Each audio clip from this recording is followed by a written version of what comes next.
Hammond City Council, public hearing agenda, April 25th, 5:30 p.m.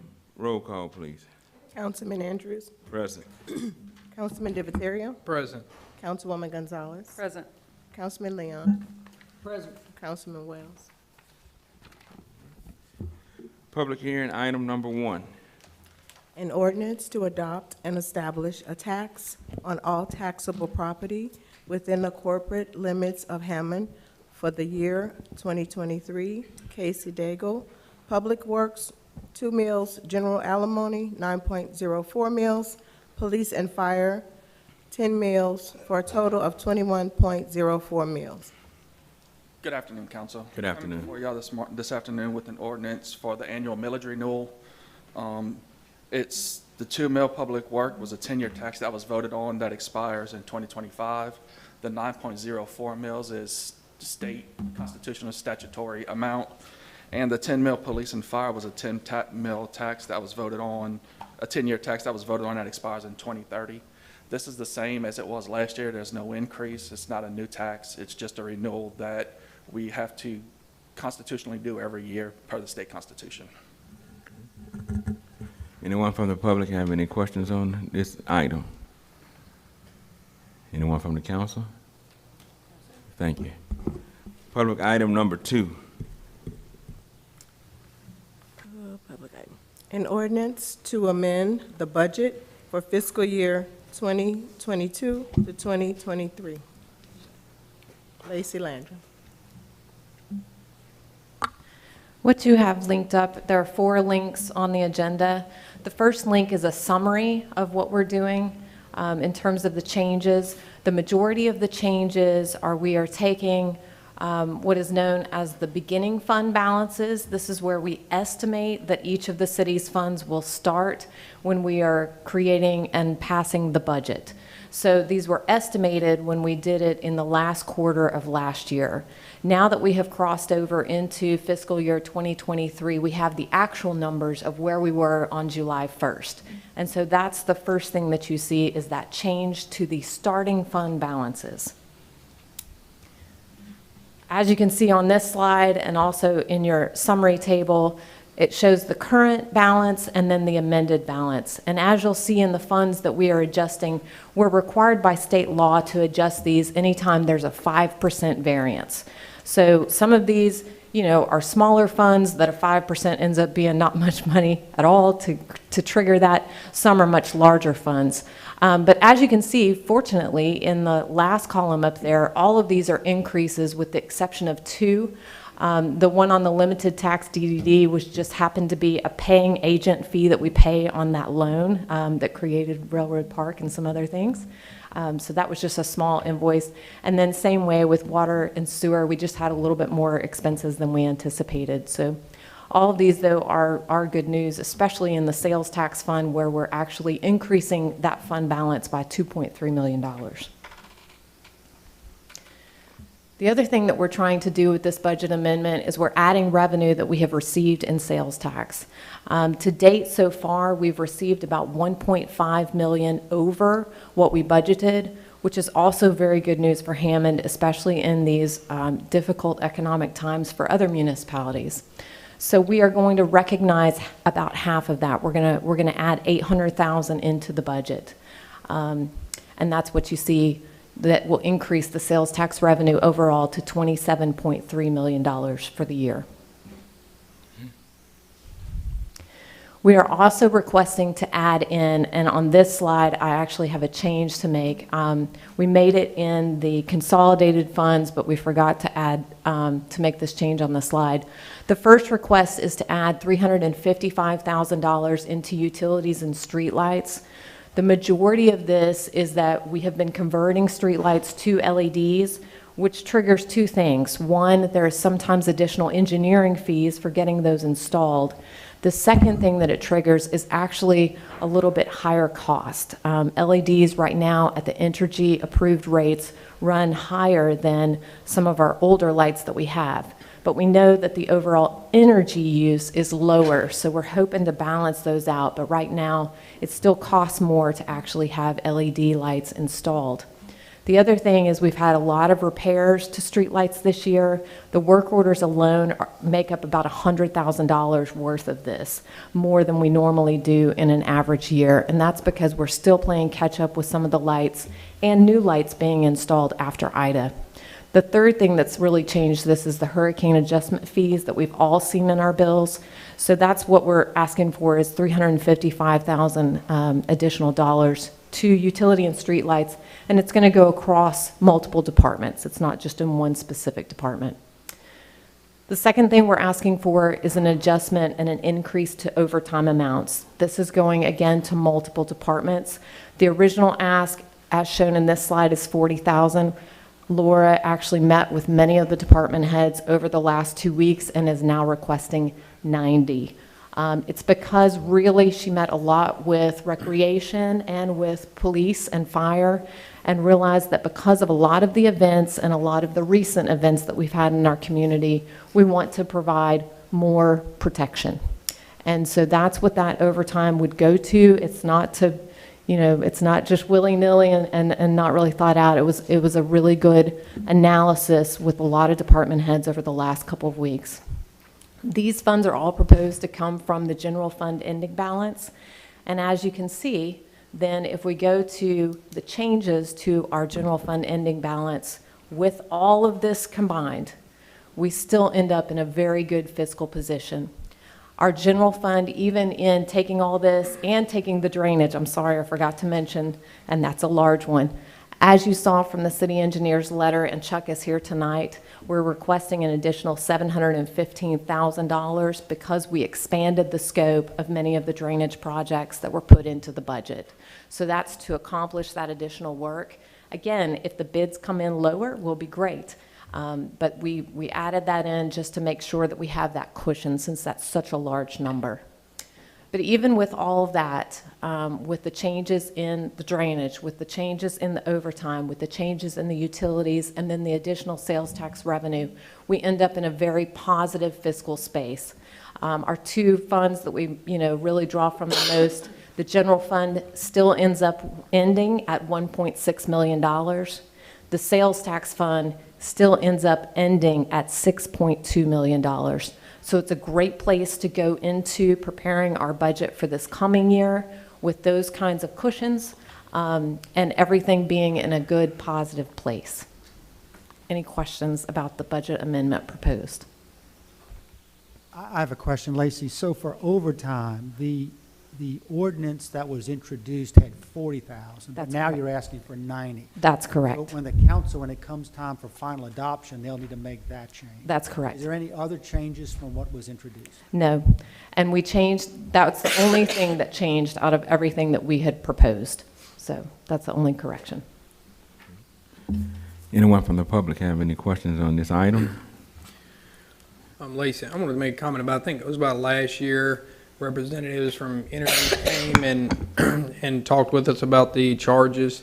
I think it was about, $10, I think roughly for the regular old yellow, regular lights. And then I think it's $20 maybe roughly, for the LED white lights. And we were talking about that when he was here, and he said that they were looking at their system to see about updating their price sheet pretty much, because it may have been something that was like kind of not updated because they're actually cheaper, save electricity, and also cheaper to produce now because they're more in common. So I think he said around the end of the year of last year they should have some results, maybe early. So can you follow up maybe with them, or just kind of see how they're coming Yeah. with the price sheets? Because it should probably be the opposite way, like cheaper for those, Absolutely. more expensive for the yellow ones now. So I just wanted to just keep following up with them, just because they, staying on the radar, they may actually kind of, get back to us quicker on the pricing. So, thank you.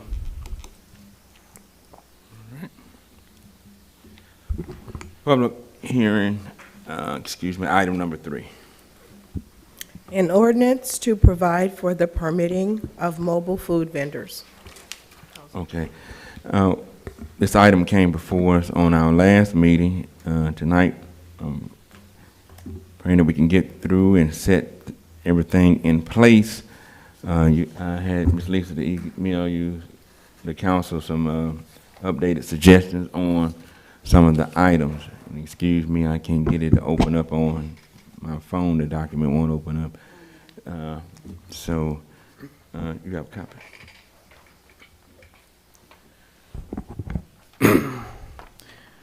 I wanted to ask about that, the handwritten changes. I didn't get them to yesterday. I sent Lisa, just a little email trying to get the changes that may have been made or any kind of modification review.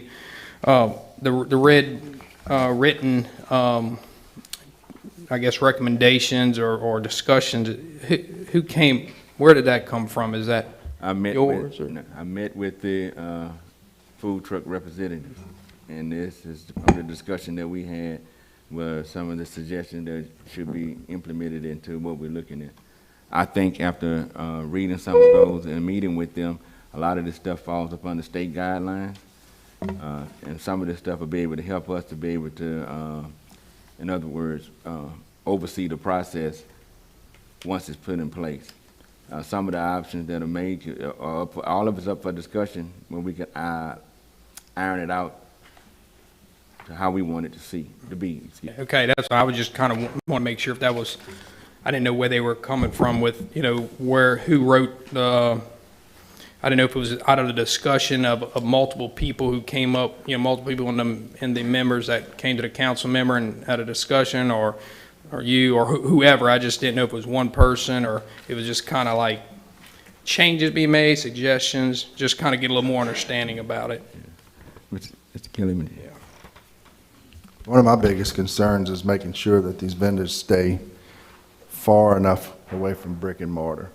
It says in there you can be 20 feet from a brick and mortar restaurant if they sign off on it. To me, that's crazy. I would think 1,000 feet minimum. Staying away from restaurants is still 1,000 is pretty close. That's probably from here to Yellowbird. But just after reading it, that was one of the only things that I really felt the distance between a brick and mortar and a truck should be a little further than what is stated in here.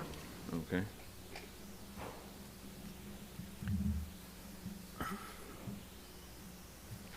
So the suggestions are not in a final form of changes. Okay, so if we were going to adopt this tonight, we would have to do some serious work on the correct wording of these changes, but it certainly is a good time to discuss the proposed suggestions.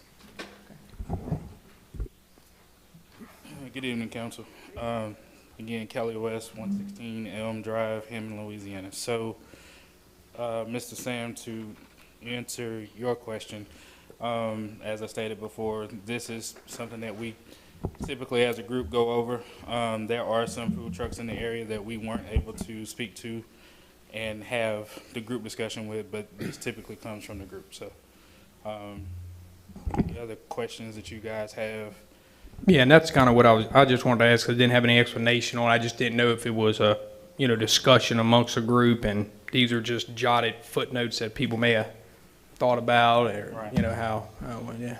So, and to the mayor, so as far as the footage from the restaurant, what we were looking at, I'll say we, as in this is strictly something that I drove through. It's our understanding as far as downtown is the kind of a sticking point, or where the rub as far as the conversation happens. Not so sure how everybody else feels about the 1,000 feet. But at the same time, we're not trying to be outside of the front door of another restaurant. So as far as downtown and being by the tracks and that kind of thing, that's not really something that we're kind of, at least I'm not harping on, because it's not our design to hurt another business by being too close. You get what I'm saying? But Well, my understanding is it's not to be in the DDD at all, correct? correct. So that was our understanding. The only time that I feel like it would come into play is, let's say we're private property wise. Let's just use Save-A-Lot as an instance. It sits on the corner. If they call a food truck to do an event, hamburgers, hot dogs, or whatever, we have to position ourselves because that corner is so tight. we're gonna have, it creates a sticky situation to know how far you are away from somebody. That's a in their world. one-time event. Right, but what we're concerned with is if let's just say I have the annual permit, would we still have to go back in and then say to get the special permit, if I'm on an annual permit and I get the call, I should still be allowed to go and do that without having to come in and do the other portion of that? That's kind of the gray area for us right now. So, any other? I guess I wanted to ask about, you know, the, see where it was.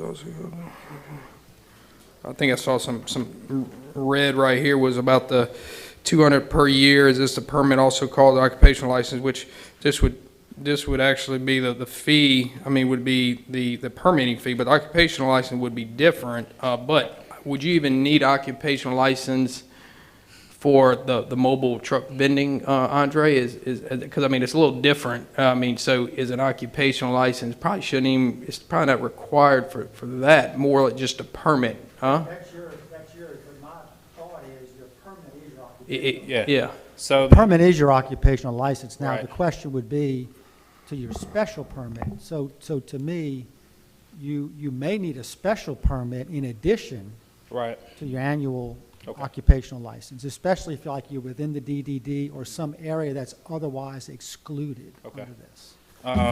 so, and as far as that, I think the only reason that we have that occupational license question in there is because when we're doing the paperwork for the state LLC side and all of that registration, the wording in their paperwork suggests that they're looking for an occupational license. But if we say, you know, like for everybody else, it's a permit. And we've, you know, as far as I know, I've never had a problem out of anybody, you know, for it not saying occupational license, so.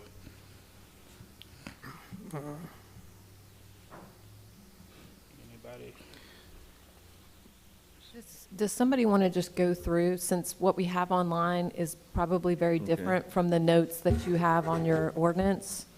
Does somebody want to just go through? I can help you with that. So I've actually organized Okay, go by ahead, Andre. topics, all of the questions you have. Okay. And some are really questions yet unanswered. So my thinking was you get all the public comments. We have yours, and I've got all of them included on my list. Okay. Get all the public comment, and I'm writing down notes, and then at the end, I can go through with you and identify what I see as the changes that may need to be made. Got it.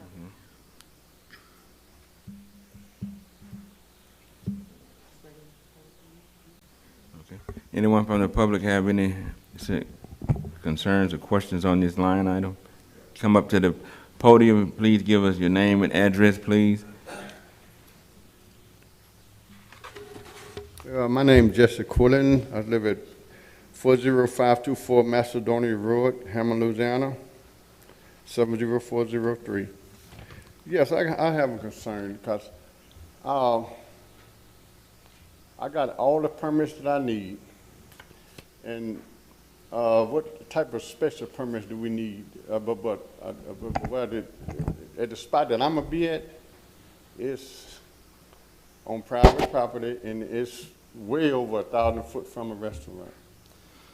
So And what type of special permit would I need for that spot? I don't think you would. So if you came into the DDD here where you're not supposed to be, well, they're Right. saying, and we had a business that was opening up and they wanted Jesse to come in and serve that one-time event. And we agree, or at least I do, I can't speak for the council, that the fees were high. Right. So a special event permit, if it was, let's just throw a number out at $50, something to that effect, or the annual was $200. I think that was some of the things you had mentioned earlier, but I don't think you'd need one where you were, Okay, I got one more question. especially on private property. Now, okay, now I know I have to get another permit for the city of Hammond. So how much would that permit gonna be? Well, that's what I just mentioned. He had brought up a couple of different prices that the council's gonna have to decide on. I think the highest price was like 1,000. He said, that's just ridiculous, can you work with that? So we looked at it, and, the numbers of 200 seemed fair to me, but that, once again, the council needs to decide on that for an annual fee. Like I got mine for Greensboro and I have it for transfer hole and I have for 8 minutes, and they charge me $200. And come to find out that it's standard across the parish, and, well, they are already allowing these trucks, so I don't see, me personally, I don't see any difference for Hammond not following along. And then also we're gonna pay taxes, we're gonna pay Hammond, you know, our taxes on it and everything, so. That's all I have. How you doing, Jess? I hadn't seen you in a long time. Good to see you. All right. Anyone else? All right. Yeah, so council, I can organize, we got some good feedback, I think, from the food truck vendors, and I'm going to go through those. And however you all want to discuss them, certainly that's how you want to do it. So one of the issues raised is, are all areas of the DDD not allowed? Or would there be some areas of the DDD where, without a special permit, where they would be allowed? So the question is are we still going to exempt all areas of the DDD, or are there some areas that would be allowed? That's question number one. The next is city parks. Do we want to allow food trucks in city parks, and what limitations might that be? Like, will there be designated areas for food trucks to operate in city parks? Okay. On the city parks, from what we discussed, Kate Street Park would be excluded from it because there's nowhere to park. If there are food trucks that go into the park, it could only be 2 trucks at a time. And if those trucks would have to come in and sign up, once 2 trucks have signed up to go into the park, no other trucks could go in. Okay, so we need to talk about Right. about how, if there's a rotating list, like, for example, if you have 2 trucks, and is that at all times? You know, meaning every day of the week when the park is open? Or are we going to limit it to just weekends or other times? That's a question. And what about special events? Like if there's special events going on where there's a bigger crowd, can you only have 2 trucks in there, or can you have, As or I is that? view it, so as I view it, special events are carved out. That would Okay. have to be a special event permit for Mm. that. This is just the Standard. routine operation of food trucks. So the question is going to be, you don't want to block out people. So if you're limiting it to 2, how do you rotate and give everyone an opportunity to be at a park? So that's a question to be asked. So you'll notice that in another area, I had attempted to address that by saying, once you're in the park for 24 hours, you're excluded once you get a permit for the park for a period of time. That gives other people the opportunity to come in to put in their application or to come in for a permit. So that's something to pay attention to. How are you going to police that? Okay, this is where my confusion is. So if someone comes in, one of these gentlemen have a food truck that has an annual permit, right? We're trying to set up just your random Tuesday, not a special event, not in the DDD, and we're including the city parks, if we include them, other than Kate Street, and up to 2. So there wouldn't, I don't understand how there would be a list, and there wouldn't be a special permit. To me, it just seems like whichever 2 get there, and they got to move every day. So it's up to them. Whoever wants to hustle and get out there, and if they see there's more than, if 2 trucks are already there, they don't get to park in Zamurray Park that day. Because they don't need a special permit, because they're falling under the annual permit under this. That could be how you want to do it. I mean, Because it seems a bit absurd to ask people to go get a special permit for the park on a Tuesday. You see what I'm saying? We don't need to do that. No, it wouldn't be a special permit for Tuesday. I mean, the only thing that worries me is, and it's up to you, you've got the race to the locations, and then you may have some conflict out there with who's really there first and who's not there first. Yeah. And then that's what worries me. That needs some thought, I think, and then certainly some input from the because you all apparently work well in other places. We'll figure out how do they How do we build that into an ordinance, though? I will make an attempt. So, And with the understanding, hopefully, that, this is the first year we can tweak this thing out with what works and doesn't work. Well, that's the other thing I put in there, that you'll notice there's a carve-out that says, the mayor can fine-tune the rules if we find out it's not working. And that's why I had that section in there, because there's going to be some game day decisions and some tweaking that you may have to make. And if, say, for example, the mayor suggests this and the council doesn't like it, then the council can come back in by ordinance and change what the mayor's done. But I do think there needs to be a recognition that this is not going to be perfect when it comes out, because we're going to have to live it for a while and see how it goes.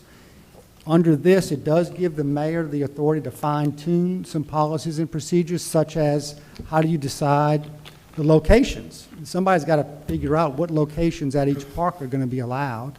Somebody's going to have to decide how do you manage only 2 places.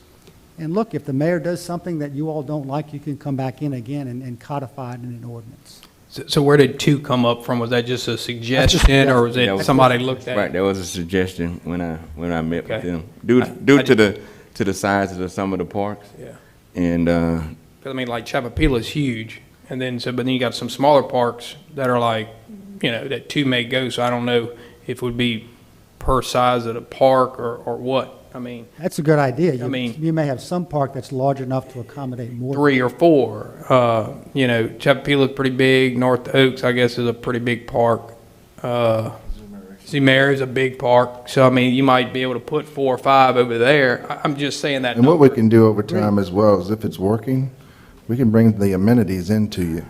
So everybody's worried about the gray water. Well, maybe depending on where they're located and it functions the best, we can actually make it a permanent thing if it works out after the first year So the in way, these areas. so the way this was originally drawn was that this ordinance would not, other than whatever limitations you put, this would not tell you exact locations. It'd be up to the administration to figure out, other than what's specifically in here, these are areas where food trucks are allowed. And that's where we need your input. If there's areas in your district where you think, we don't want food trucks in these areas, then that may be something for a carve-out. Also- It's certainly not residential areas, right? The way it's done, you can't be in a residential area without some kind of special permit. And that's one of those things, if I'm going to be the person, we're going to work together. I mean, I've been in the restaurant business, I've owned a couple of them, never had a food truck, but I've catered. It's got to work out for you all as well, so we'll work together. And it might be a minimum and a maximum kind of deal, and just not really per park, because if you have, if Chapapilla or Zumeri is really busy a lot of times, they may have a demand of 3 or 4, but then Jackson Park and maybe Martin Luther King Park, or one of them may not have much going on for a little while. And then it may, be good to have 4 or 5 or 6 trucks on one of the other busier parks. So, but have a max of 10 or 15, and then, wherever, move them around, a minimum and a maximum, and just because 2 parks may not have nothing going on, but they want to sell, so some of the other parks have 2 or 3 more, so I don't know. Well, the other reality is the market's going to drive Yeah, that, that's right? what I was So gonna the food say. truck, Yeah. Because food trucks Chapapilla decide cannot where- keep up with food as it is. And I was think going they to would say encourage something that. as to that. Someone needs to talk to Chapapilla before we say you can have food trucks out there. I mean, I've talked they to have Ryan. they want them. I'm there every Monday and Wednesday, and they have When it's- concessions, and this is going to hurt their concessions. But so when they it's need to really know. busy, they know that they can't keep up. So I guess that would be for Brian to work with them as well. Well, but they may say, well, we don't want them during don't- practices and things like that. I They think they may, but I don't think. that is an entity we need to make sure is good here. The other thing I'm going to note is that I think it should be all DDD, because I think that's been clear. The DDD had a survey about, and it's a good solid line. I don't think we have to carve out Kate Square, because that is in the DDD. So, and then also Hanson Park, which is tiny. I don't think you could park a food truck there anyway, but that's also in the DDD. So they wouldn't be allowed in either of those 2 areas. Hi. Hello. I'm Bruce LeBrecq, 303 South Linden Street, Hammond, Louisiana. I represent Mariners Inn, which is in the DDD, and I wasn't expecting to speak on this topic, but I also with a partner, I'm under contract at Chapapilla Park.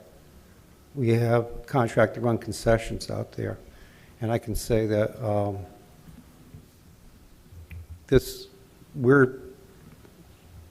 would be struggling if they put food trucks out at the park as well. And we've had a year between the hurricanes and COVID and everything else that we're really trying to come back from. So I'd just like to leave that as a comment. Thank you. So then, let's see, so we talked about parks, those decisions.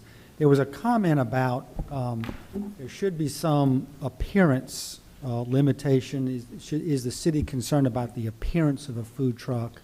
And should that be part of the process in deciding whether someone gets? Yes, Andre, from the discussion of that, we're looking at the outer Yes. part of the food truck, make sure that you don't want anybody to pull up there with a pit and a piece of tin over the top of it, trying to pass it off for a food truck. A lot of these guys that have these trucks and put a lot of time into it and a lot of money into it.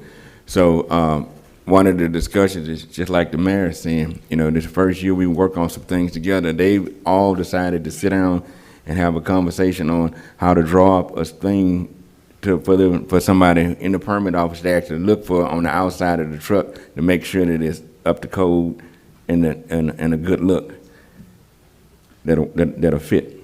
And Kelly can help with this. My thinking was if you got a permit from the state, you've probably already met some threshold type Right. of appearance requirement.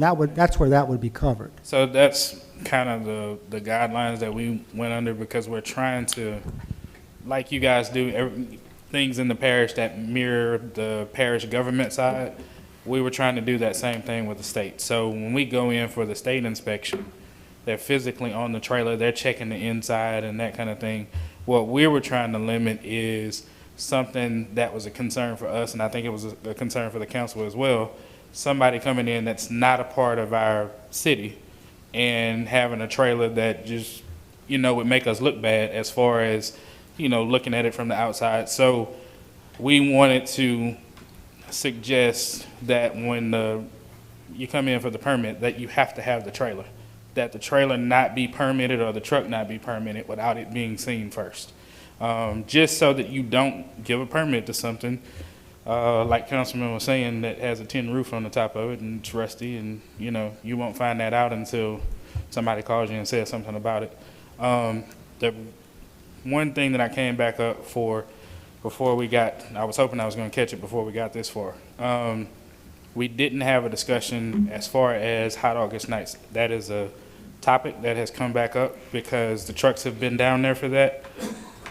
I think everybody's okay with the special permit, but we're trying to find out how that would go if the trucks are going to be allowed to come back again, or, you know, in that regard. I think that was a point of contention with the restaurants after that night. Okay. But we can check on that as well. I don't know if any of you council members talked to any restaurant. That would probably go to the DDD. If they're doing Hot August Nights, it's their decision of whether they want to bring in food trucks, and that's why it's their fault if everybody gets mad about it. Right. So that, I think that would be the way it would go, is if they're allowing food trucks, they're going to open y'all up for a permit to come get a special permit. So the other question, and I'm sorry, I'm trying to do this off of memory. So if it's not Hot August Nights, is there a way that we can set up something that allows the food trucks to do something similar so that they get some exposure that they wouldn't otherwise get?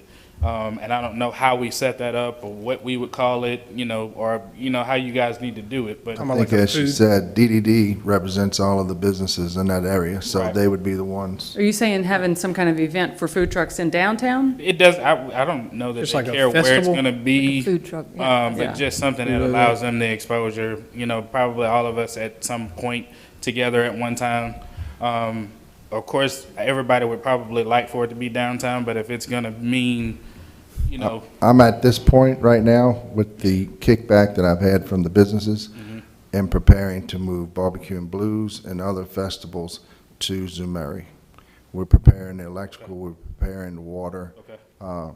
to be permanent. Okay. And we're going to try to start working that out as well, because they've complained, you know, Yeah. back in the day when the DDD was started, we had no business downtown. Right. Now that the businesses are thriving, and there's no parking, yeah. and we do have a great venue with Zumeri. And that's kind of what we were discussing, you know, as far as being able to put enough trucks in there and still be able to have people park. So, but we didn't know where we can move to be able to host that. And So like when we are invited to Ponchatoula, they deem an area, kind of like how they do with the Strawberry Festival. I think if I'm not mistaken, it's right by the Strawberry now. I think that would be the area. Yeah, so Would be Zoom that would or a be, park. you know, kind of what we're thinking. But just throwing the idea out there. With regards to the permit, I'll just say that some other places I noticed had you, because you mentioned making sure that you represent what you're bringing in. They had them submit a photo with the application, so that could be part of our application materials. Yeah, that'll work too. So the thought would be the appearance issue would be determined at the approval license process. And I'll put some language in there. We have to be careful. We can't really restrict content, unless it's vulgar or some, offensive language. But I can put some language in there, but that is going to have to be part of the decision of the administration when they grant that occupational license. It's going to be hard to put words to that. It's almost like you know it when you see it. I think we all have a vision of what we're talking about, and we're just going to have to leave that to the discretion of the administration. If someone complains, and I'm sure it'll come to your ears, and we can deal with it then. But that's how I would recommend we address the appearance issue. The next is a permit. There was some clear discussion about changing that to $200. There was a question raised about other licenses. My view is their permit is their occupational license, and the only thing in addition to that might be a special event permit if you go in areas that this ordinance would not allow. So that addresses that question. And then that special event permit we have now at $100, but that can be open for discussion if you want that to be a different number for a special event permit. Can't remember off the top of my head. Yeah, they didn't, Kip, there was not a recommended amount for that, for the special event permit. Is there a way to have, this is just a thought, a special event, so if an existing annual event permitted truck wants a special permit, they get a rate that's reduced, because they've already been approved, they're already part of it. And if it's someone who has never been in Hammond, they don't have an annual permit, they're just here to park it for a good event that they're having, that their rate is maybe double for the special permit. But kind of give a discount to the people who are existing and already operating. I don't know, like $20 for a special permit for someone who's already permitted in the city. That's just a thought. That's a good number. I'll just work that up in the revision. Okay.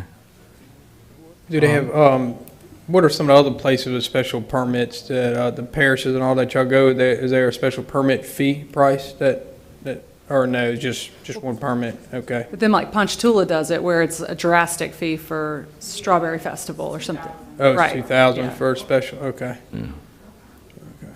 Yeah. Expensive food. Yeah. You have 300,000 people come to town, The next dealt with questions about things, general rules and regulations, section 302, and there was talk of allowing chairs, stools, benches on private property. We had a Okay. conclusion. Right. That discussion came up in our meeting. They understood the part about it being on city property, not to have it there because then the city would be liable if something happened. But if it was on someone's private property and they granted it to them to do that on their private property, that would be between them and the property owner. But on city property, it would be excluded. Correct, okay. That makes sense. The other comment was if someone's license does get revoked for a violation, whether they would have an opportunity to reapply 6 months later. So if you lose typically if you lose your occupational license, you've lost it for the rest of the year. Right. So the question was, if your occupational license for a food truck was revoked, could you reapply 6 months later? I mean, Wait the rest of the year. my thought process is that, we want them to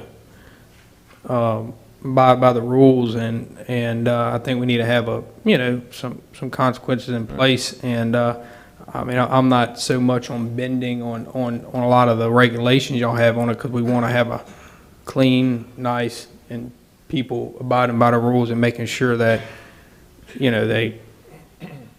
they do what they need to do, you know, and a lot of them stress coming up here that they run a clean operation and everything else. So, I mean, I don't think that'd be an issue.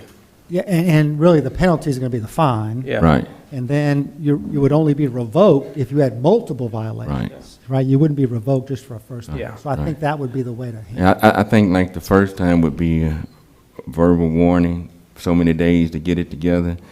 If you don't get it together, then after that, your license. Yeah, will you could permanently tier, suspended. you know, you could tier Yeah. the violations. You know, what might be categorized as, you know, paperwork violations compared to more substantive type violations, and I can work on those. But the thought would be you really wouldn't get revoked unless you had multiple violations. Noise, there was a question of noise, the way it was written, you really couldn't have any kind of amplifying system. The thought was only if they follow the noise ordinance. Now, the noise ordinance, I got to say, is somewhat tough to enforce because we don't have a lot of noise equipment for that. But there was a question about being able to allow noise. And the thought is you've got some amplification just to say your order's ready, that sort of thing. Or there may be some background music. So the question becomes what type, if any, noise would you allow for food trucks?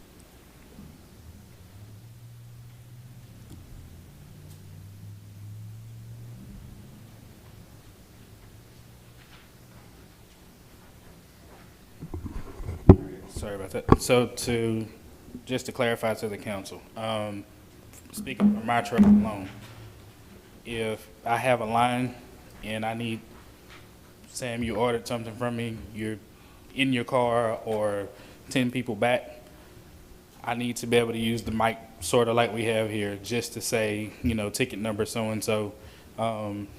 Sometimes we have some background music playing in the trailer, but not enough to, you know, it's not a 15-inch speaker or anything like that. So we just wanted to make sure that we were clear as far as what would put us on that edge to, you know, breaking the noise ordinance or, you know, doing something to violate what we put in place here. And your other thing as far as the violations, we were trying to look at those as either critical and non-critical, just because that's the way the state looks at them as well. So there are things that you can get pinned for with the state that will shut you down, of course, but there are other things, you know, like if you came up and I had crumbs on the counter, that's not a critical violation. That is something that we need to deal with. But so if we can get it to where those sit in those tiers, and then you guys just, you know, deem what or how many times that violation can be had, or, you know, in that line, and, you know, pull the license or whatever you want to do at that point. But that was a, you know, kind of a discussion to make sure that the food trucks had some skin in the game as well. Just because we do it every day, and being prepared for a state inspection as far as a pop-up inspection. So you're always prepared for that to happen. But we didn't want it to be where we didn't have anything, you know, on that side, you know, like to make it seem like we weren't trying to apply that, you know, on the ordinance side for this. So outside of that. So for noise, I can provide for amplification, for, you know, to identify for people for orders. Right. But in terms of noise, what kind of distance? I could do it by distance where it can't be heard from a certain distance.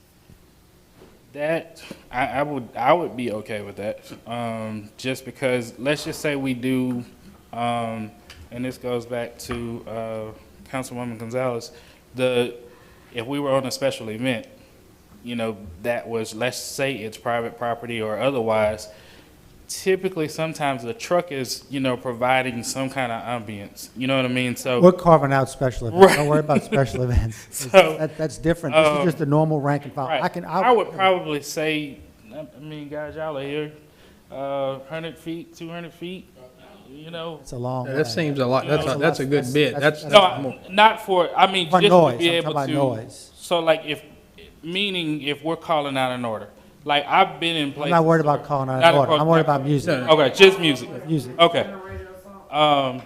Yeah, I'm 50 feet. you know, like I say, we're not having a block party. It's not a So, concert, yes. Yeah, you know, so I don't think that we'll run into, you know, that kind of an issue, but, it's usually not, you know. 100 feet? Yeah, 100 feet. I mean, I think that would be fine. I mean, 100, I mean, depending on where you're at, I mean, 100 feet could be another businesses within, Yeah. But in that regard, I understand where you're coming from, Sam. Yeah. I mean, I work another job, so, but I think as well as that, get permission from the other business. Yeah. You know?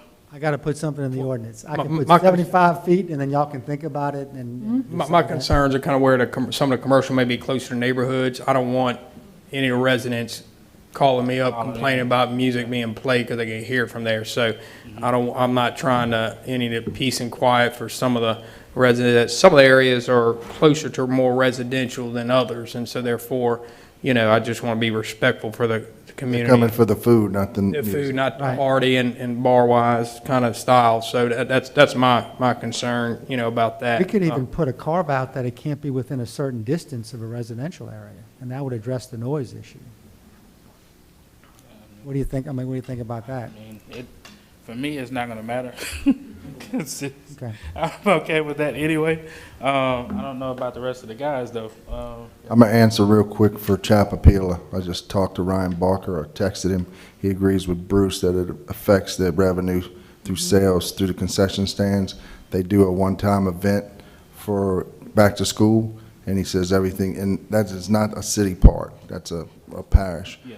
Everything needs to go through him, so he'll entertain, so you need to deal with Ryan on that. We can put, Mayor, in the ordinance that they can only be at Chapapila Park with the permission of the Chapapila Board and the director.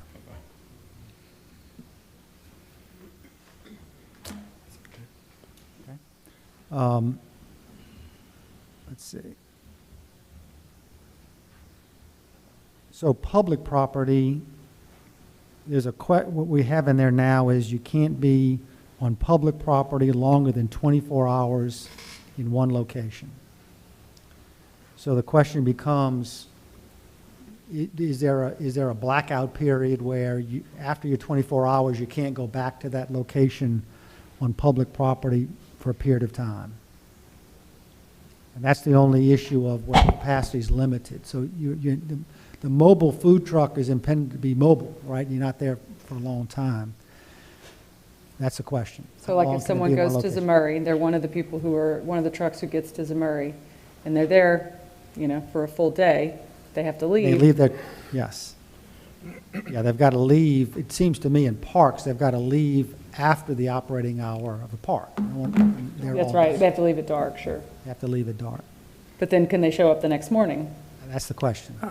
I would think we kind of have some more probably restrictive kind of rules on this, and then let whenever grace period, if there's modifications like Pete said, you know, Mayor said about that. I mean, because it might bring a crowd to where, you know, there's enough for some people to be out there for 2-3 hours, roll out, another truck rolls in or whatnot. I mean, just all depends. Right now, it's hard to tell a lot of things, but I think if you open it up wide open on some issues, you know, it's a lot easier to expand on what we have and making modifications if it's a big crowd or it's starting to take off and everybody's doing well with it. There's a lot of unknowns right here.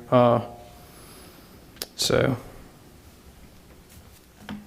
that's something to think about there. The question was raised tonight about how close to existing restaurants. Now it's 50 feet, but the question is whether you want to spread that out a little bit to existing restaurants. So that's a question.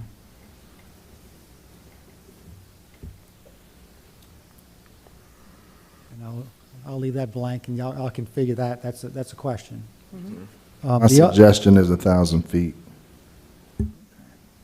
I'll plug in 1,000, and you all can, you know, figure that.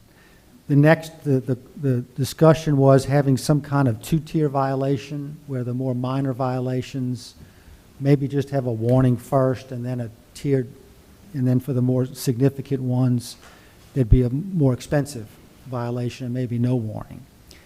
And then on a third violation, then your license would be revoked. But I can work on that, tiered violations. And then again, it's just if you want to carve out any special areas other than the DDD, other than residential areas, there are any areas that you do not want mobile food vendors or food trucks? That'd be something, that's a question that was raised. So, like Southeastern, right, that's their parking lots. That's not, we're them. not That's covering Southeastern. that. Okay. Southeastern's going to control their, as a state entity, they're going to control their property. It seems like everything's going to fit. I thought about it in my district, what do I not want? Well, if you have the permission of the property owner, I mean, Albertsons is not in my district. Still not but let's say residential. if though. Still Albertsons can't be gives in you- residential. Right, no, it's not in residential, but say I had a grocery store, and a grocery store said, sure, you can come. I don't have a problem with that. I don't know why I would carve out and say you can't be in that spot. I can't think of any commercial property, say there's just a lot that's in my district, and the owner says, sure, you can park a food truck there, and I'm gonna charge you some rent, and I'm gonna make some money on it. What's wrong with that? If it's commercial, and the property owner says it's okay, and you're following all of these rules, which we have so many of them, I don't see anything in my district that I can say, I don't want to put it there, other than the parks, or Kate Street Park and DDD. So you'd be okay with 24/7, 24 hours a day, 7 days a week? Well, no, I mean, I don't think 24 hours a day. I don't think we're doing it at 3 in the morning, are we? We have some limitation on That's- that? We gotta have some limitation on that. That's what you need to think about. Yeah. I mean, if it's intended to be a food truck, the notion is it's mobile. It doesn't stay there as a permanent place. And that's why we talked about the time frame where you've got to move it. Once you have it there, you've got to move it. That's, You have to be careful too on, you said property owner, and I'm thinking of all of the Albertsons and the Winn-Dixies and all these huge parking lots. So it's not Winn-Dixie that's going to say, sure, you can put a food truck out there. It's going to be the property owner. I'm just saying, we might want to, that's going to come up. That's up to them. How you that's up to clarify them. I mean, Up to them. we can, when we consider that, when I look at that, if it's, for example, the Winn-Dixie parking lot, we know Winn-Dixie has a lease, and if Winn-Dixie approves it, we would allow it. It's going to matter, if there's a business already locating there, we generally, since the business has it, if the business gives us the permission, that we would consider that to be the owner. Okay. I guess I haven't thought about the fact that, are we limiting the hours of operation here? If it's, let's say it's someone's commercial lot, they have permission to be there, we surely don't want it 24 hours a day, right? I don't know if the food trucks have a say-so in this, but I mean, I don't know if you'd be out there at 4 in the morning, but we wouldn't want you out there at 4 in the morning, probably.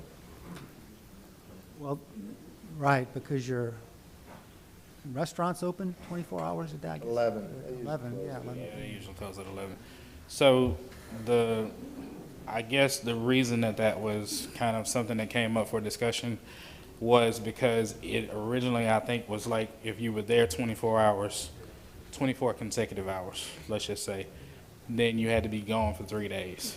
That was the rub in it. So let's just say you did get permission from Albertsons to pull up on a Monday, and you ran 11 to 3.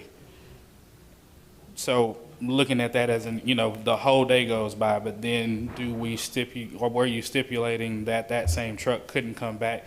Let's just say the truck wanted to do lunch special right there, and they got approval to do that Monday through Friday from 11 to 3.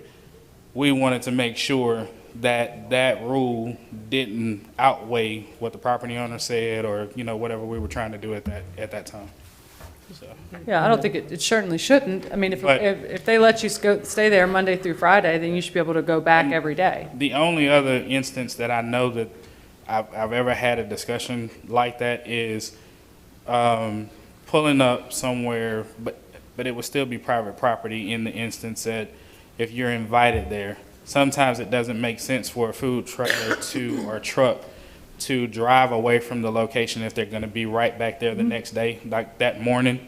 Not meaning that they're open the entire time, just that the trailer sits there as long as they have permission for it to be there. And that was the, kind of the prefaces for that. Good example of that is University and Cherry Street. Yeah. So we're just trying to make sure, because you leave with it, you got logistics, fuel, and all of the rest of that, but not in the instance that, anybody, at least I have other things to do, so I'm not trying to be open 24 hours a day, so I don't know how everybody else feels about that, but yeah. Does the city have an ordinance about how late restaurants can stay open? Or hours of operation? I think we need to be real careful on how we roll that out, especially in large parking lots at night. We could create an event that we don't want to create. And nor would the food truck want that either. Right. Yeah, I mean, everybody wants to be safe. I think the only other time that I could think of that would come into play is if you had an event that started, let's say 10 o'clock or 11 o'clock, and the food truck needed to be there, or I'm trying to think of it, something that was like 10 to 2 or 11 to 2, something like that, but still not have that truck there running the entire day. But yeah, I'm sorry. I think if it's a special event, that's a different story, but Right. normal hours, dawn to dusk, just like the parks. Well, during daylight savings, it gets dark at 5 o'clock. Dawn to dusk. I don't know how many people, it's a food truck, and I get it. You look at it as a restaurant, but I don't know. So the only thing that I would say in response to that would be, I'm typically not running past 9 o'clock, 10 o'clock, just because it takes time to break all of this stuff down. And all of us have to go back to, you got to go back to your commissary. You got the grease traps to clean and stuff like that. I'm not sure, absolutely 100% sure that I would agree with dawn to dusk, just for the simple fact that some of these guys work Throw a on time the out trailer. there. What do y'all think? 10 o'clock? 11 o'clock? My main focus is policing. Right. We have a lot to do, and at night, the last thing we want to do is have to deal Have with. to deal with, a So the crowd. earlier, the better for us, but I understand what you're saying, Yeah. and that's your Well, the other thing you recommendation. could do is perhaps limit the number of trucks, even on private property, or limit it by some kind of density, where it depends upon the size. Think about if you're not limiting the number, you could limit the number of trucks by the size of the location. And that would avoid what Steve's worried with, and that's creating an event. Yeah, but that's all enforcement too. I mean, who's enforcing? I mean, I have a problem with 11 o'clock, right? 11 o'clock, and then people are bringing, BYOB in, and they're hanging out in a parking lot, and then we have to have our police come in and deal with the crowd. I think 11 o'clock is way too late. I would say like 8 o'clock. I mean, if you haven't got your dinner by 8 o'clock, you should be, eating in the morning. Right. So typically, I would say, yeah, 100%. But I know for a fact, so my food trailer's ran by an app. So typically, if you're ordering with me after 7 o'clock, you have to order through the app because I'm not running food. I'm not going to keep maintaining, to make sure. But outside of that, I would say if we can keep everything in line with what we already have with the restaurants.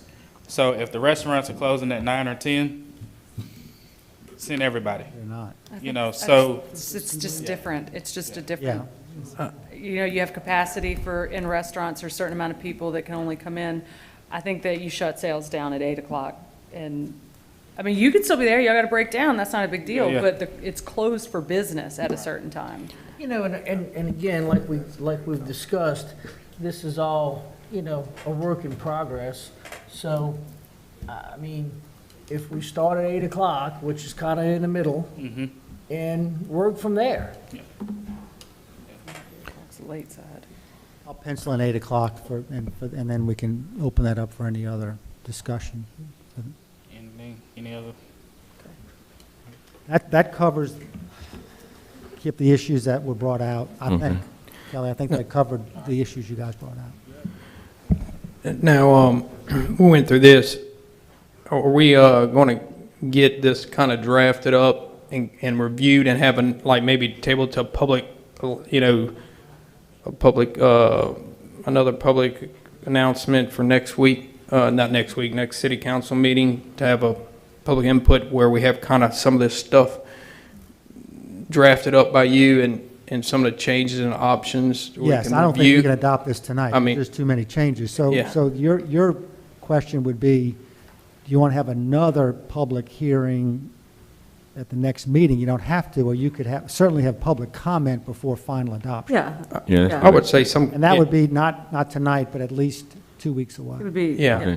just so where we have all the changes do it then. reviewed, and then be able to have time to review that, and then maybe, and there may be some amendments of some kind for the next meeting. Now, Andre, are you able to make the changes so that when that gets posted, it is the changes?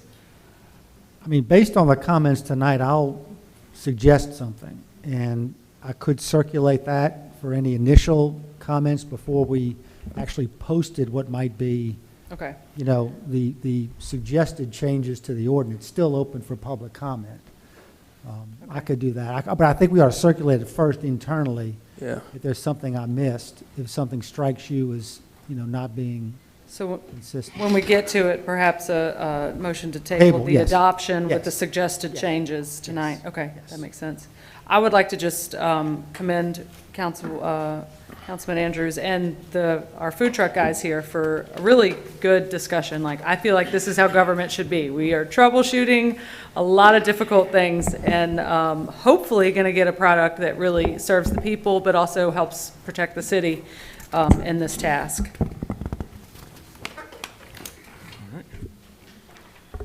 Any other questions or comments on?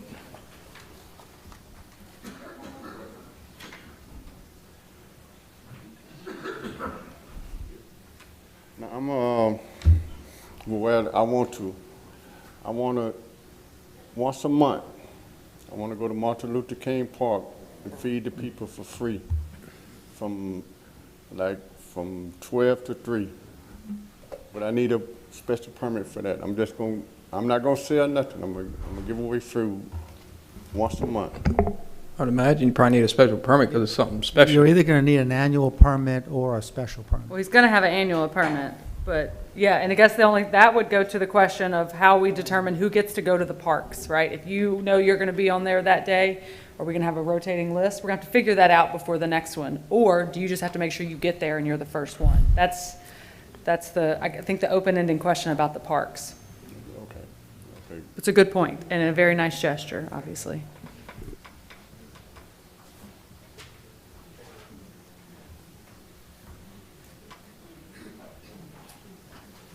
I'm gonna leave y'all alone. It's my daughter's birthday, so I'm trying to hurry this up too.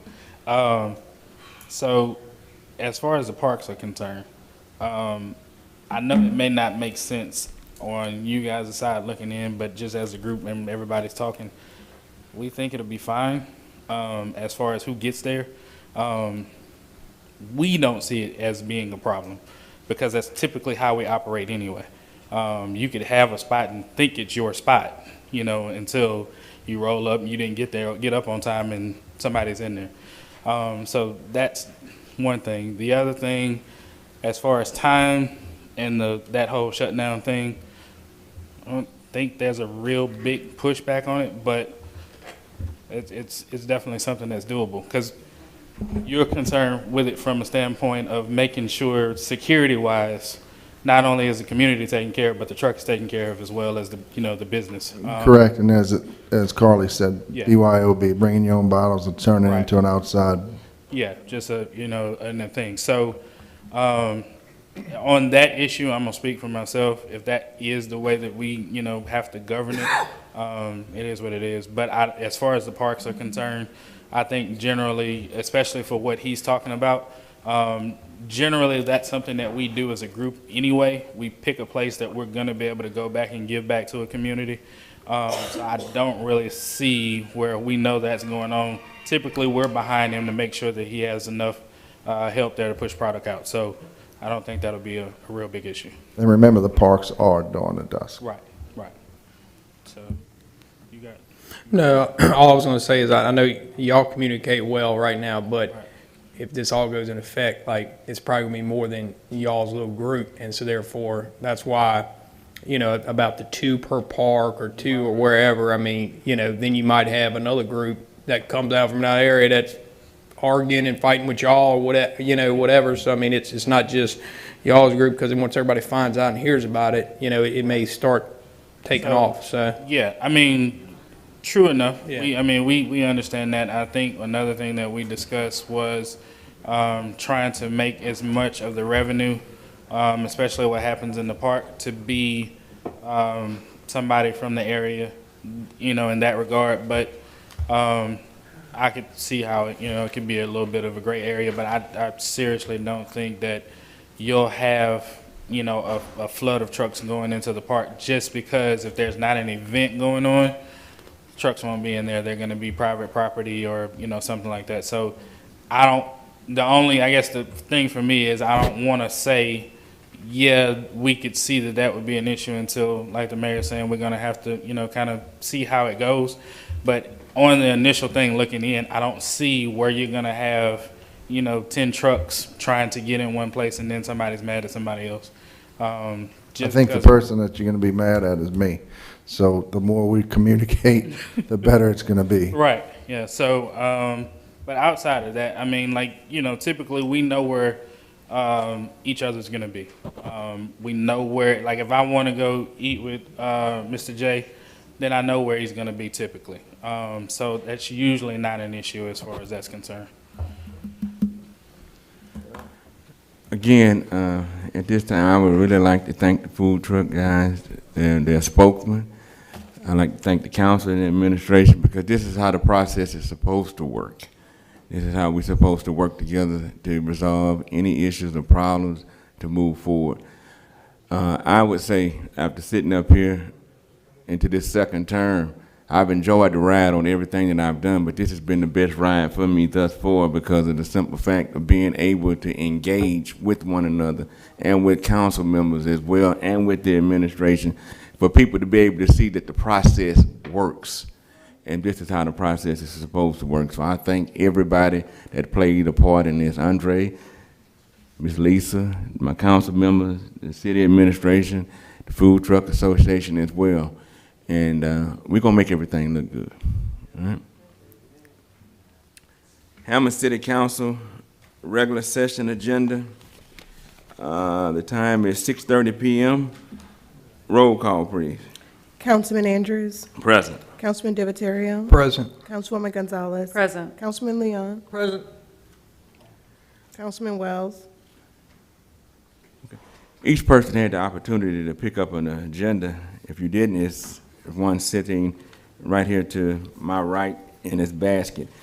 There's a list of rules that is going to be presented. It's going to move forward, governing the rest of our meetings throughout the rest of this year in entirety, because a lot of people do not read the agenda. These are not rules that were just made up. These rules have always been in play, just never was enforced. There's an item that's on the agenda. Those are the only items that we will be addressing on the agenda. The public has 3 minutes to speak. After those 3 minutes, if you continue to speak, I'm not going to be rude with you. I'm going to cut you off. The council members have 5 minutes to speak on any item as well. Second, let me say this. As long as I've been sitting up here, I have never been rude to anyone or disrespected anyone. That's not me, and I would never do that. From this point moving forward, no one is going to disrespect anyone in these meetings at all, period. Point blank, it's not going to happen anymore, okay? So as long as we understand that with one another, I'm not going to be disrespectful to you. I'm asking that you do not be disrespectful to anyone on the council, any council members or city employees. Let's respect one another. No one in their right mind would allow anyone to disrespect their wife, their mother, or their daughter. So when you're talking here, act like you're talking to your mama, your wife, or your daughter. I'm just being point blank.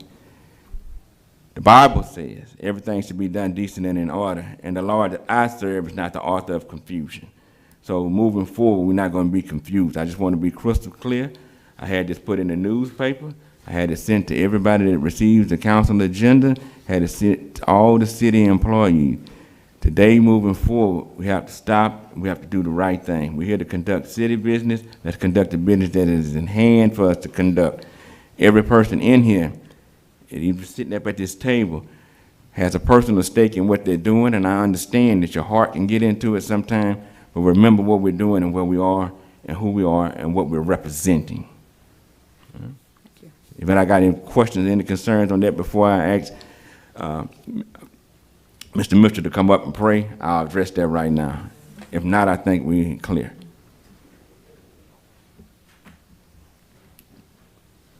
Hi, I'm Miss Lewis. I came kind of late. So I'm kind of like, I need to ask about the food trucks and permits and whatnot, if it's on my property. I came in late. If it's on personal, if it's on private property, that would be between you and the person that you allowed the truck on there, as it stands right now. We're in the process of fine tuning everything that we've discussed thus far, and updated corrections on what we're going to try to move forward with will be presented at a later date. Best thing to do is give my office a call, and we'll let you know.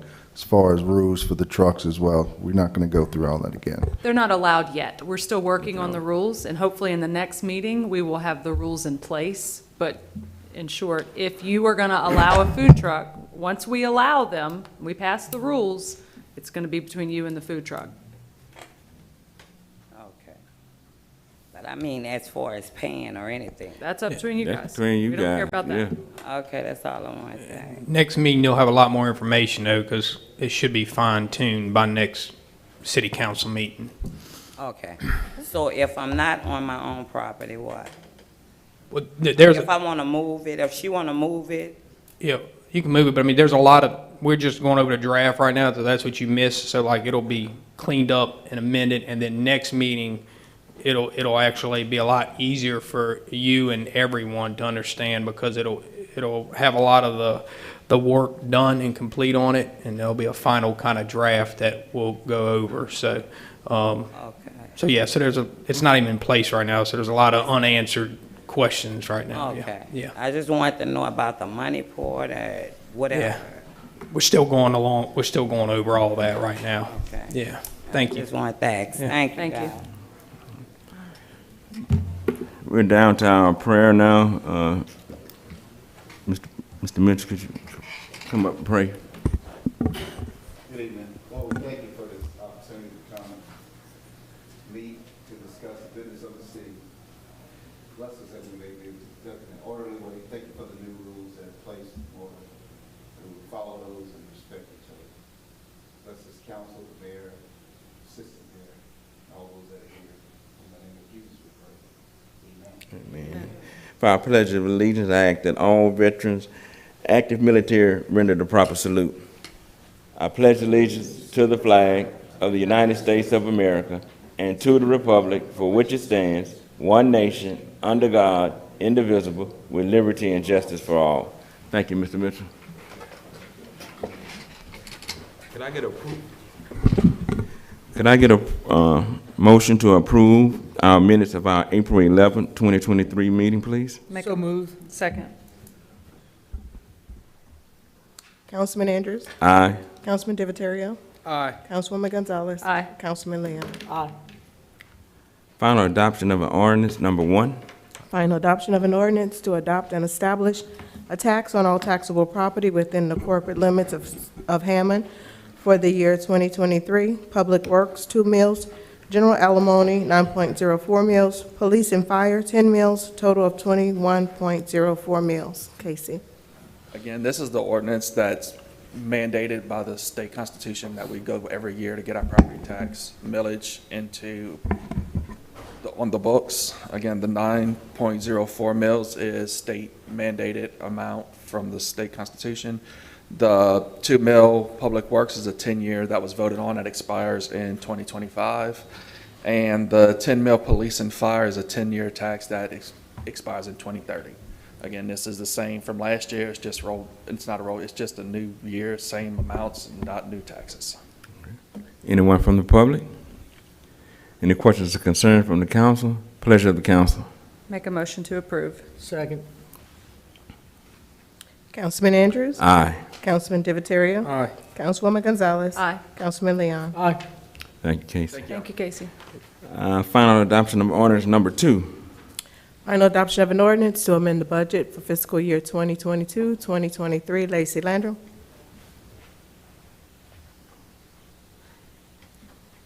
Those are very small numbers, but linked to the agenda are 4 items. The first is a summary of the changes. The second is the current consolidated budget that does include our sidewalk amendments that we made in prior meetings. And then this last one would be the new consolidated budget if we adopt all of the things. The good news is we're bringing $800,000 in of sales tax revenue. We're taking out $715,000 to go to the drainage project, so that's almost a wash. We're asking for additional money of $90,000 in overtime and of $355,000 in the utilities and streetlights. Anyone from the public have a question on this item? Any questions or concerns from anyone from the council? Pleasure of the council. I'm going to make a motion to approve, but adding, do you want me to say an additional 50,000 for the overtime? Because it was introduced as a 40,000. Yes, I would say it would be a motion to approve it as introduced, except changing overtime from 40,000 to 90,000. Yes. That's my motion. Second.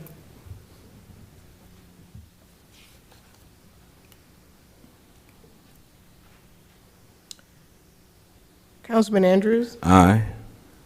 Councilman Divatario? Aye. Councilwoman Gonzalez? Aye. Councilman Leon? Aye. Final adoption number 3. Final adoption of an ordinance to provide for the permitting of the mobile food vendors. Okay. I think we talked about that. Yeah, we're going to table this. Yeah, I'll make a motion Okay. to table it to the next meeting to be introduced for a vote with the changes that were discussed today with a draft circulating. I second that motion.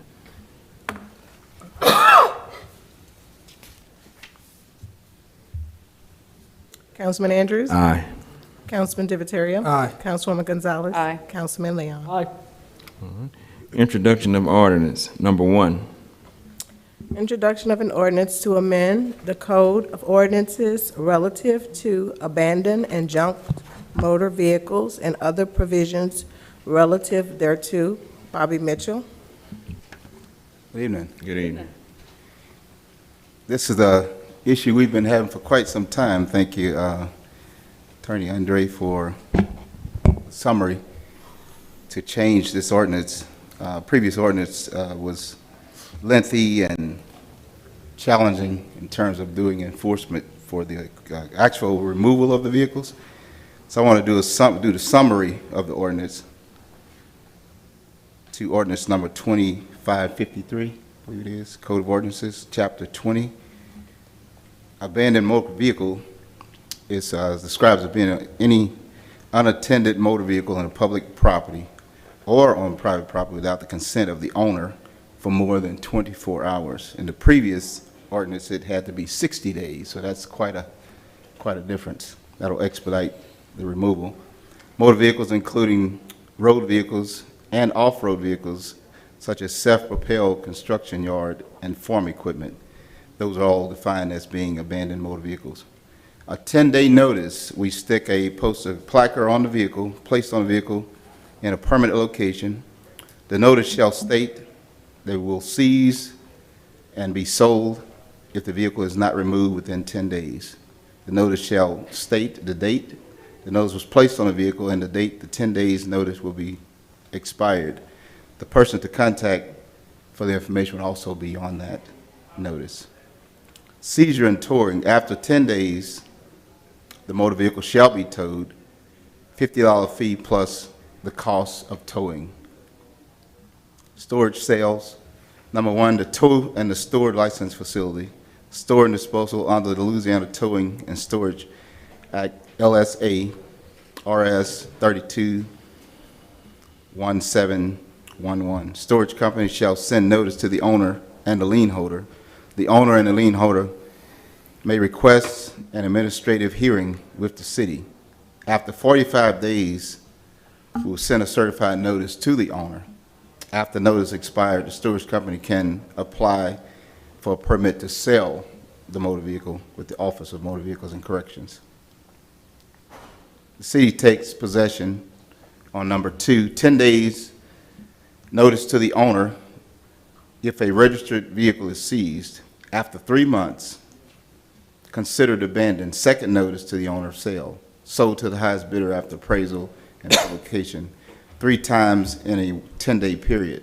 Now, this is if the vehicle is not towed by a towing company, which will seize the vehicle. If the city actually tows the vehicle and store it, we'll do a public sale. Our goal is to probably primarily use the first option, which is to have a towing company do so that we're out of the loop of the final sale of it. Sale through governaldeals.com or other method allowed by law. Owner has 1 year to redeem any equity. Louisiana Towing and Storage Act has alternate procedures for junk vehicles. So basically, we're just wanting to expedite the process for removing these unsightly vehicles out of private property. The previous ordinance stated if it had permission, it could be there, and we eliminated that loophole. Yeah, so let me, there's 2 things in play. One's the abandoned vehicle, which Bobby just talked about, and that is somebody leaves a vehicle unattended. It doesn't have to be a junk vehicle. It's any vehicle that's unattended.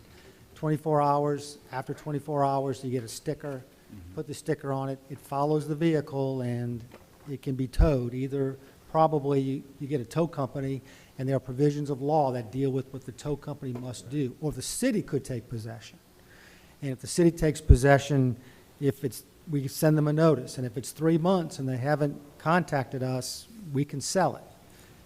Now, there's a process because the law requires that, certain publications, and then if that happens and nobody comes to pick it up, we can sell it. If there's any equity, meaning you pay off, then the owner has 1 year to come in to redeem equity, because this is not a for-profit enterprise that we're operating. That's not our intention. We just want to clean up the city. There's a second classification of vehicles. That's junk vehicles. That's the one we've been struggling with, and that's a vehicle that is not operated, it's missing component parts, or it has an expired registration or a sticker. That's any place, except for any spot in an enclosed building, carport, or not visible from the street. Or it's at a place where the business is licensed to operate it, like a tow yard. But the city could require, if it's a tow yard, you got to put up a fence. So that protects licensed businesses if they have these kinds of vehicles. Again, it's a 10-day notice, and if it's not removed in 10 days, it can be picked up by and sold pursuant to the Louisiana Towing and Storage Act. I would suggest that we amend the fact that the city take possession of any of this. We don't want to have a yard full of vehicles. Let these vendors come in and tow them away and let them handle that. That's a whole different ballgame. Well, it's just an option for you. You don't have to do it. I understand the option, but I would suggest that you amend that we just get them towed and let the tow truck driving company deal with that. Yeah, I don't think you even need that option on there. Normally what'll happen is if it's not there, you call a tow guy, he'll come in there, haul it off, and he deals with all the That's a headache. yeah, the Yeah, but property. if you have something that's not worth anything to the tow company, they may say no. They'll And the take city it. They'll take wants it. us It's to worth do They'll it. take Steal. it, scrap, they'll take it. That's up to you. Yeah. let Why them wouldn't you deal have a with it. backup in the worst-case scenario, and you need the ability to take it off of their property? Backup is another tow company to come pick it up.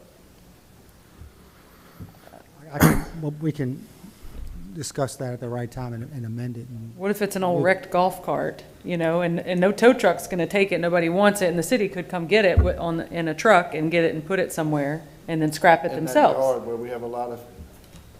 And it needs to go somewhere, but we don't have that The tow truck driver ability. will come pick up a golf cart. We're paying them to do it. And then the other thing it adds is any other junk, appliances, anything else that's out there. This also is covered by this ordinance. Correct. That as well. I wanted to make a comment about that fence.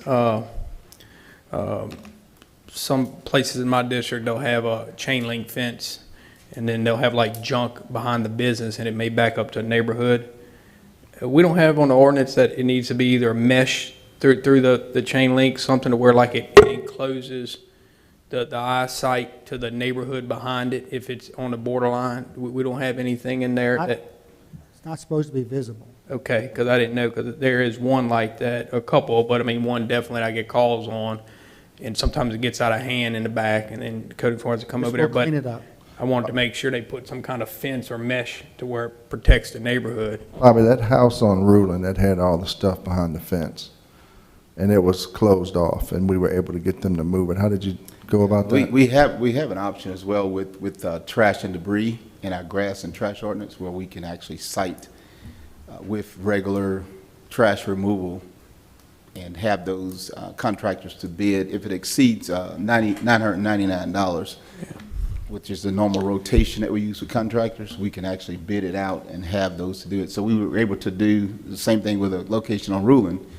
And so we hired a contractor to scrape and clear the entire yard. What about Richardson Street, the tire area, the tire place has a business, and they got the houses behind it.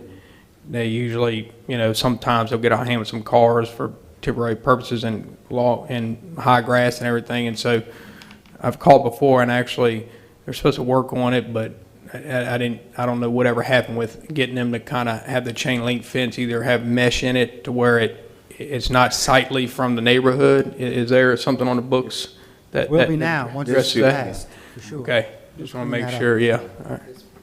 This finally gives us the teeth we need. Yeah.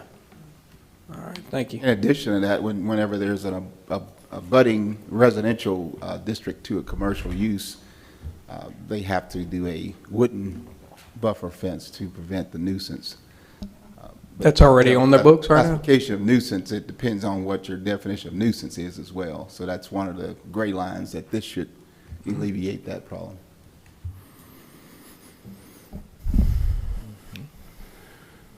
Anyone else have any questions or concerns on this item? Pleasure to council. Make a motion to approve. Second. Motion to introduce. I mean to introduce, yes. I want to approve it Councilman Andrews? tonight. Andrews? Aye. Councilman Divatario? Aye. Councilwoman Gonzalez? Aye. Councilman Leon? Public hearing will be scheduled for May 9th, 2023. Introduction number 2.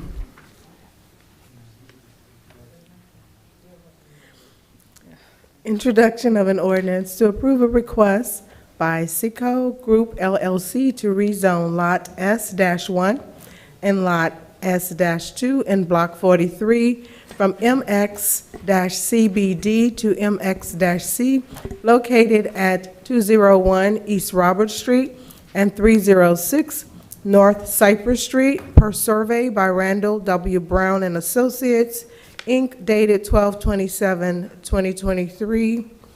See the following uses below. It's a lot. And the public's referred to the agenda, which would specifically identify all those prohibited uses. This project is located in District 1. It is a rezoning request at the corner of Cypress and Robert. On April 13th, the Planning and Zoning Commission held a public hearing and unanimously approved this rezoning with the listed uses prohibited. And the reason they did that, they had some discussion with the owners. And truly, I think most of this subdivision, this rezoning is related to a subdivision. There's 2 properties they're trying to subdivide onto separate lots, and then there's a sale probably going forward. So when they looked at how to subdivide, they were not able to meet the minimum lot widths, and that's when they started talking about rezoning.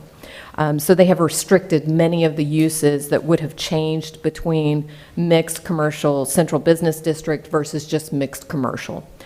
So they have prohibited a lot of those uses. That's the letter that you'll see at the very end of the packet from the attorneys representing all of this. You'll also notice that the land to the west of this is vacant. That's the old feed and seed area. The land to the south is a business. The land to the east is a duplex, and the land to the north is a single-family residence. So this is currently a single-family and a multi-family structure that's being later subdivided. Anyone here from the public have any questions or concerns on this item? Okay. Anyone from the council? Pleasure of the council. Make a motion to introduce. Second. Councilman Andrews? Aye. Councilman Divatario? Aye. Councilwoman Gonzalez? Aye. Councilman Leon? Aye. Public hearing is scheduled for May 9th, 2023. Introduction, number 3. Introduction of an ordinance authorizing the operation of golf carts on certain streets in the city, prohibiting the use of golf carts on certain streets, and providing for other matters in connection therewith. Councilwoman Gonzalez? Yes, so I've had a town hall meeting to get some input from people.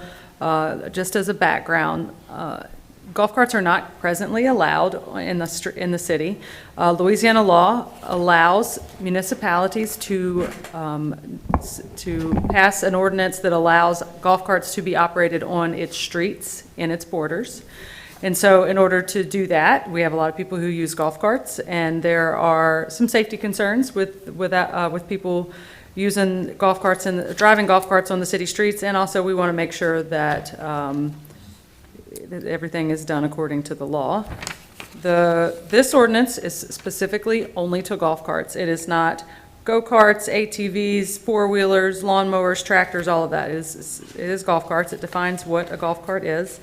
As proposed, the ordinance it copies a lot of what the state law is, and we are required to have those minimums that the state law requires for what a golf cart has to have on it and what it can do. But a golf cart would be allowed on any city street that is 25 miles per hour or under.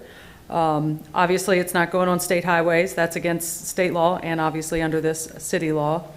The golf cart has to have insurance under state law and city law. The driver has to have a valid driver's license. That's one of the reasons that we're looking to get this done, is there's a lot of people, a lot of kids driving around on golf carts, and state law requires they have a valid driver's license.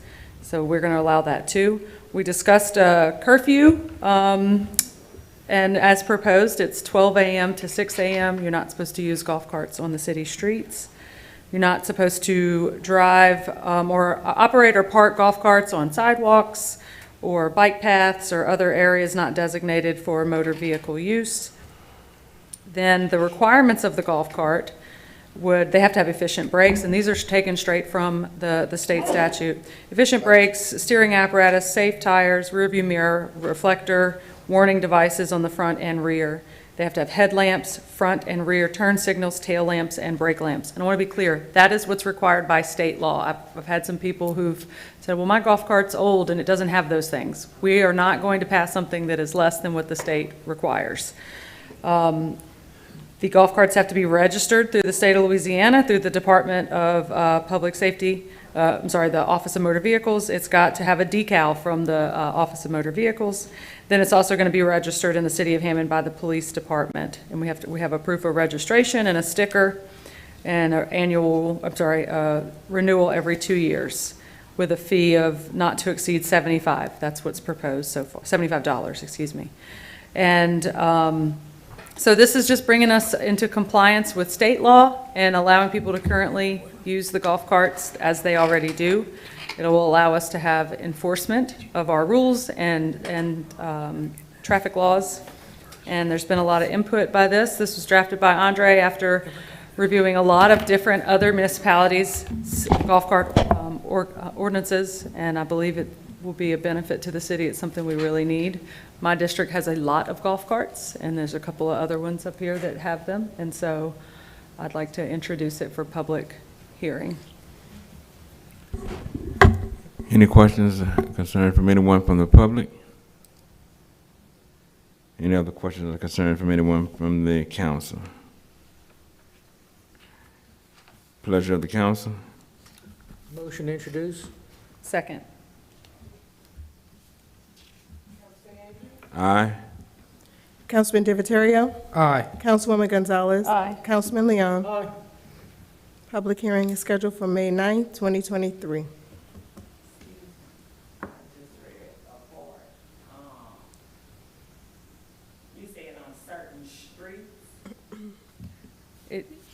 City streets, under 25 miles per hour or under. On city street. Yes, ma'am. What's considered as city street? City limits. City limits, the city streets. The streets that the city, City of Hammond, Okay, the city. as long as they're 25 miles per hour or under. So you could not drive on 190, Highway 51, unless you had a cart that was licensed, like a vehicle, and went, I think, at least 40 or so miles an hour. But the golf carts that we're talking about here, only on streets 25 miles an hour or less.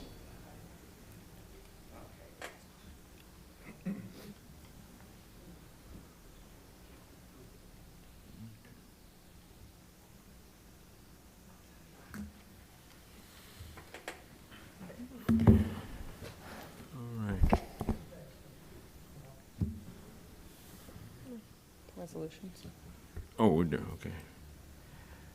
A resolution to authorize the mayor to enter into a contract on behalf of the city of Hammond with Census for the approximate annual amount of $50,000 for the city of Hammond maintenance and utility worker uniforms. Janice Swallow. Good evening. Good evening. Good evening. Our current rental uniform company contract is expiring June 30th, so we put out a new RFP 2403 for uniform rentals. This is all for our maintenance workers. It's not police and fire. We will be coming for y'all probably at the end of May with that new contract. After receiving 2 proposals, we examined the numbers, and overall Centos is going to be the best fit for the city of Hammond, so we're just asking for council's approval to move forward with contract.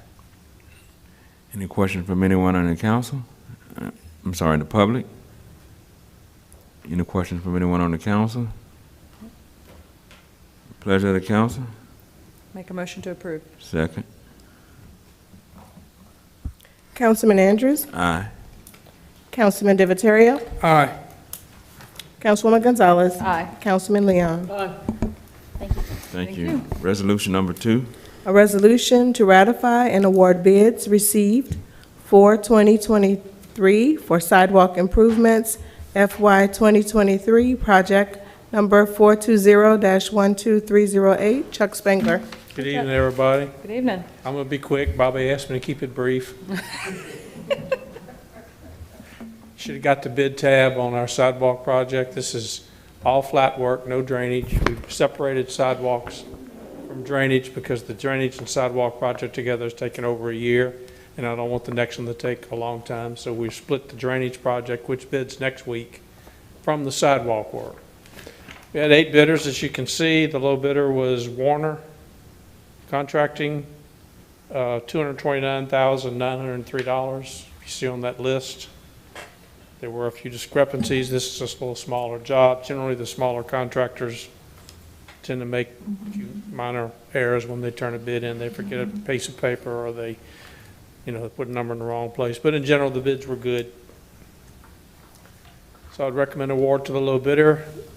Our budget was $234, and the low bid was $229. I'm happy to say maybe we're catching up, because I think the work, as you can see from 8 bidders, the subdivision work has dried up. So a lot of these subdivision people are now coming in bidding our commercial public works. Hopefully this will level off our prices, because we've been seeing them climb 40% in 2 years. As you know, everything's going sky high.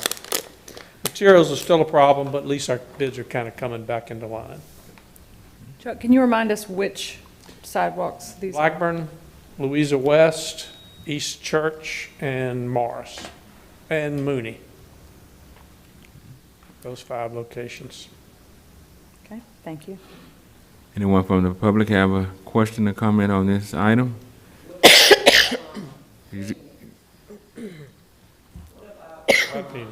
Phoenix has sidewalks. Length from end to end. Phoenix has sidewalks, They but definitely- they, like, I done fell and reported it, torn ligaments and everything. They have them, but have you looked at them? They could use some attention. They could use some repair work. I agree. And I've been there, 17 years? Okay. So, they really need it. You should talk to the council member whose district that is. That would be a good request to come from the council. Or call it a work order. Well, I don't know. Okay. That's That'll probably be maintenance under the city, probably, if it's already there. There's 4 or 5 locations. They're really everywhere. We have little things like that all over. I'll say little things. They're not little.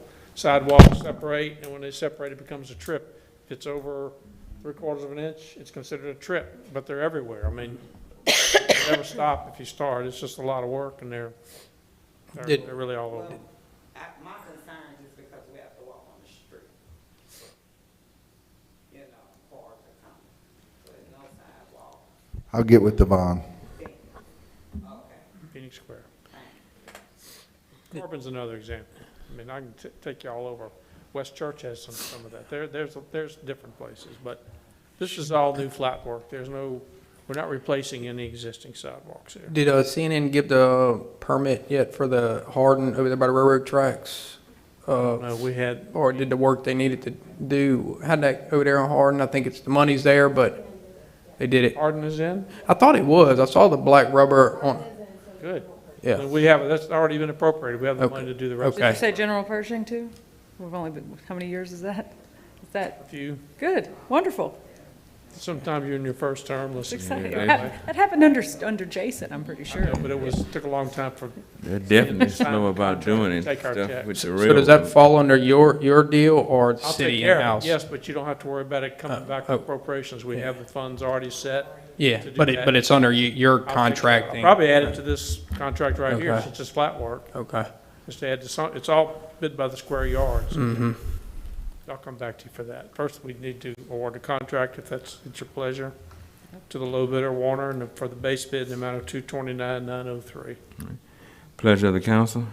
Make a motion to approve. Second. Councilman Andrews? Aye. Councilman Divatario? Aye. Councilwoman Gonzalez? Aye. Councilman Leon? Thank you, Chuck. Thanks, Chuck. Report, Mayor. I would like to commend and applaud the city workers.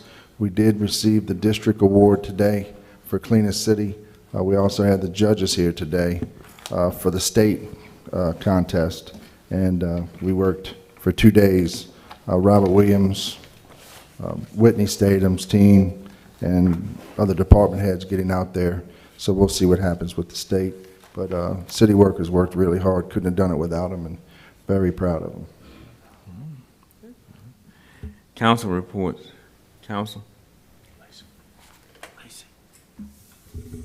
I'll just point out, and we have a big weekend in downtown. The Blues, I'm sorry, not the Blues, the Blooms, what is it called? Art and Blooms is this weekend. The farmers market's having a spring fest on Saturday. There's a chalk walk on Saturday, and then there's picnic in the park, Kate Square Park, on Saturday with music. So it should be a wonderful event and a great time in downtown Hammond Saturday. Councilman Divatario. Not much, just the Housing Enhancement Committee nominees were all sent in, and I thought it was going to be on the agenda, but we didn't really need to, I guess, vote on it. It's all turned in, so that'll be a committee that'll be starting soon with the appointments that were made by each councilman. So I look forward to seeing some good work from that committee group, and hope to move things forward in a good, smart way. So, thank you. Councilman Leon, any reports? All right, okay. I just want to inform everyone that the extra security detail that started in the park as of last weekend, and it'll run throughout the remaining part of the summer. So we're working to make sure we keep everybody safe. So, I think that's all the reports that I have. Can I get a motion to adjourn? Motion to adjourn. Meeting adjourned.